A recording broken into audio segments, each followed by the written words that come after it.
ত্রয়োদশ জাতীয় সংসদ নির্বাচনকে সামনে রেখে 237 আসনের পাশাপাশি আরও 36 আসনে প্রার্থী ঘোষণা করেছে বাংলাদেশ জাতীয়তাবাদী দল বিএনপি। বৃহস্পতিবার দুপুরে এক সংবাদ সম্মেলনে ওই 36 আসনের প্রার্থীদের নাম ঘোষণা করেন বিএনপির মহাসচিব মির্জা ফখরুল ইসলাম আলমগীর। এর মধ্যে ঠাকুরগাঁও 2 আসনে ডাক্তার আব্দুল সালাম, দিনাজপুর 5 আসনে একেএম কামরুজ্জামান, নওগাঁ 5 আসনে জাহিদুল ইসলাম ধলু ও নাটোর 3 আসনে মোহাম্মদ আনোয়ারুল ইসলাম বিএনপির হয়ে প্রতিদ্বন্দ্বিতা করবেন।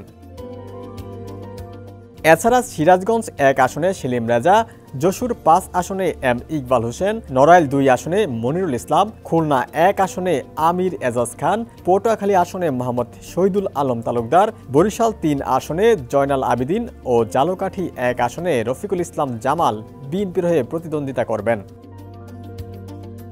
এদিকে টাঙ্গাইল 5 আসনে সুলতান সালাউদ্দিন টুকু, ময়মনসিংহ 4 আসনে আবু ওহাব আখাত আলী, কিশোরগঞ্জ 1 আসনে মোহাম্মদ মাজাহরুল ইসলাম, কিশোরগঞ্জ 5 আসনে মোহাম্মদ মুজিবুর রহমান ইকবাল, মানিকগঞ্জ 1 আসনে এস এ জিন্না কবির ও মুন্সিগঞ্জ 3 আসনে মোহাম্মদ কামরুজ্জামান বিএনপির হয়ে প্রতিদ্বন্দ্বিতা করবেন।